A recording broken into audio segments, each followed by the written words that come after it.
Hi everyone and welcome to my office. Even though I prefer to have a clean desk, which is not always the case, I have an increasing problem that I need to solve. When I initially built this desk, I added a ton of storage with these drawers that I built to both of the sides, but an increasing problem that I have is with my electronics module drawer that is getting quite out of hand. In a previous video that I'm gonna link up here, I built a system to organize all of my cables, which to this day seems to be holding nicely and working to the needs of what I need.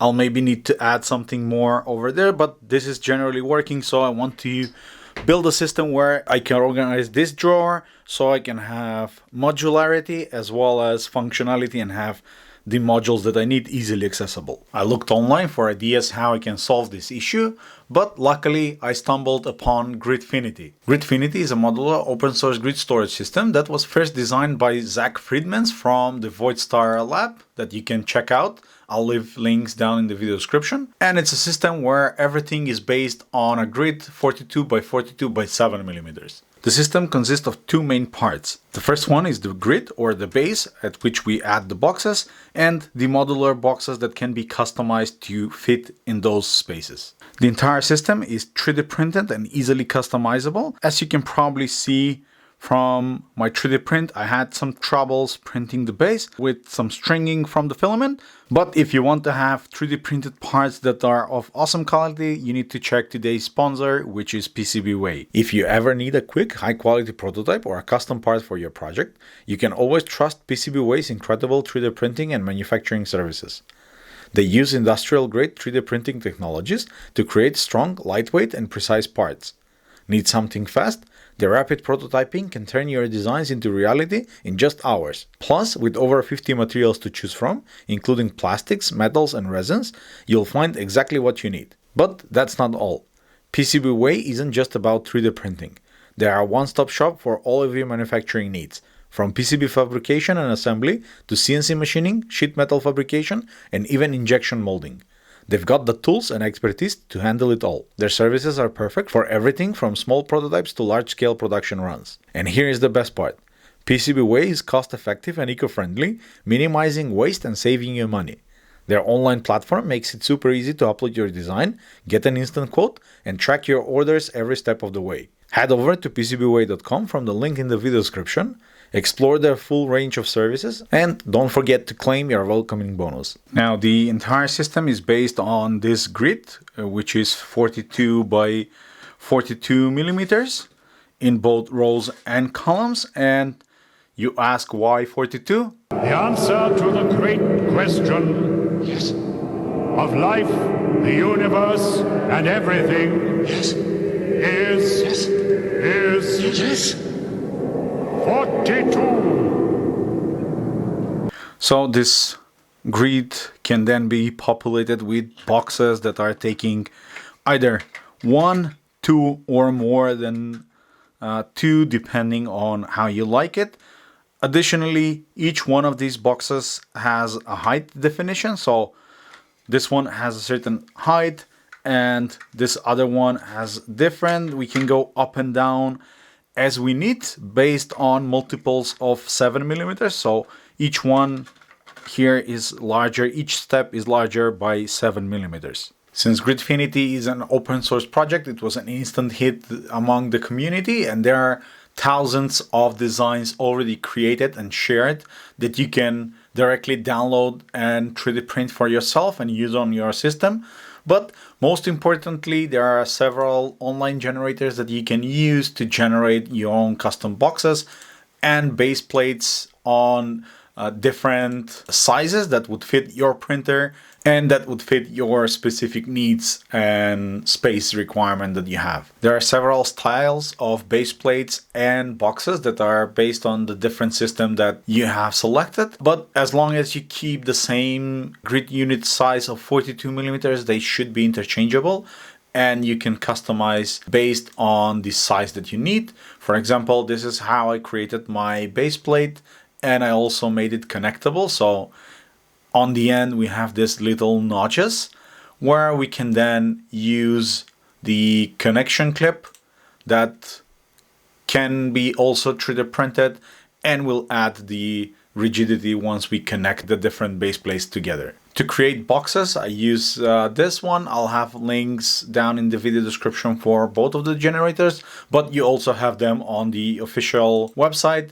You could choose to have multiple columns per unit, and you could choose if you have magnet holes on the bottom or not. You could customize how many divisions you have within that box. You can also customize if you want the label tag or not, customize the wall thickness and a lot other parameters, so you figure out what is the size of the box and the style of the box that you need, and you can directly download an STL file to then send to your 3D printer and print it. The entire system is scalable both by width and by height, and you can scale your grids to as many columns and rows as you would like. But most importantly, this is also scalable by depth, because each of the boxes has this thin lip on the top that allows it to stack on top of another box. You could make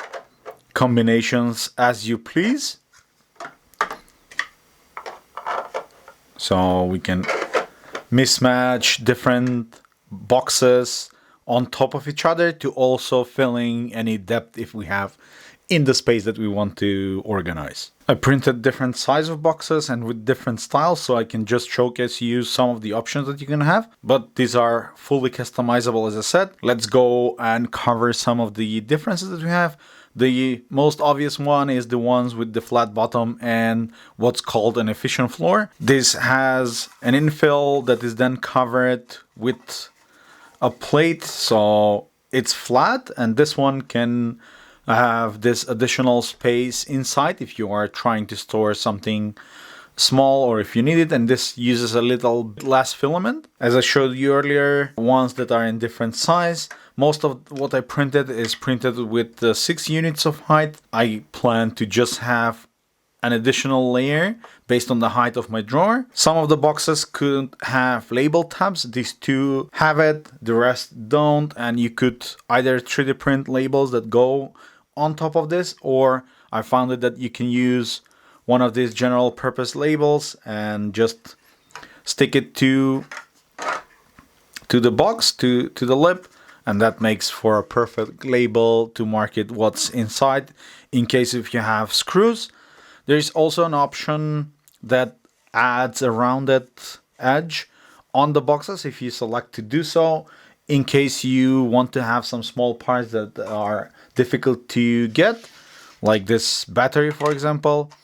With that rounded part, we can easily pull it up with the finger, and if you have something like screws or something small, it can be easily retrieved from the box. One thing to note and keep in mind when you are designing your boxes is whether or not to have this separation in the bottom for the grid system, because you can choose not to have it, but the downside of that is that this box will no longer fit on the base plate, because now it doesn't have that groove, so it can attach to that section, but it can only be used on top of a box that is large enough to house it, but as I said, not at the bottom, so keep that in mind. Now, I already printed some of the boxes and enough of the grid plates to cover my drawer, but I have no idea if that's gonna be enough to organize the entire drawer, so I'll just have to go with it and empty out all the content of the drawer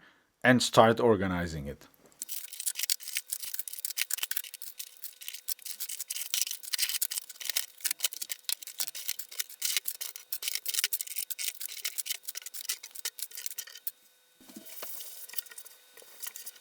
Okay, so now that we have everything clean, first thing that go inside is the actual grid, and I need to remember what my sizing was. And now we need to use these connector pieces to connect them together. Okay, so that was not the easiest thing, and I had to do it on the ground because I had to push on the spacers with quite some force, maybe printing them with some more flexible filament like TPU could be better, but they are in, and the whole grid is now as a single piece. There is space that is left over on the sides, and I'm still haven't decided what I'm gonna do with this space.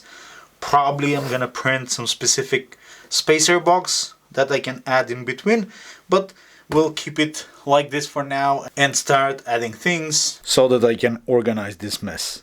Eventually.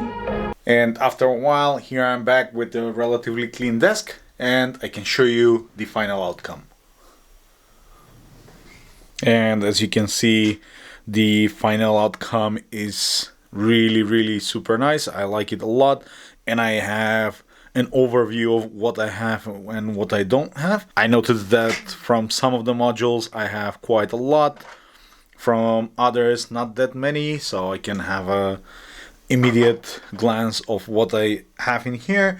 On this side I kept relatively the power components, and on this side are relatively the sensor components. None of this is set in stone, so I can adjust anything that I want as I want. I have my microcontrollers here with some additional boxes that I printed. Some of them are relatively shallow, so I'll need some bigger ones, but that is something that I can continuously work on to improve my system. One of the things that I noticed is that these boxes that are from IKEA can also fit within the grid, and they don't slide up. Currently I have my RF and GPS stuff in there that I need to settle into multiple containers, but for now I'm gonna keep it inside, and this can also go over any of the boxes normally that are not full to the brim. So at the moment I'm gonna end the video right here. Let me know if you have any questions regarding the system. I'm gonna have all of the links to files and generators in the video description, so go and check them out. If you're in the need for any 3D printed parts, then be sure to check out PCB Way. Make sure to like, subscribe, and I will see you all in the next one. Cheers!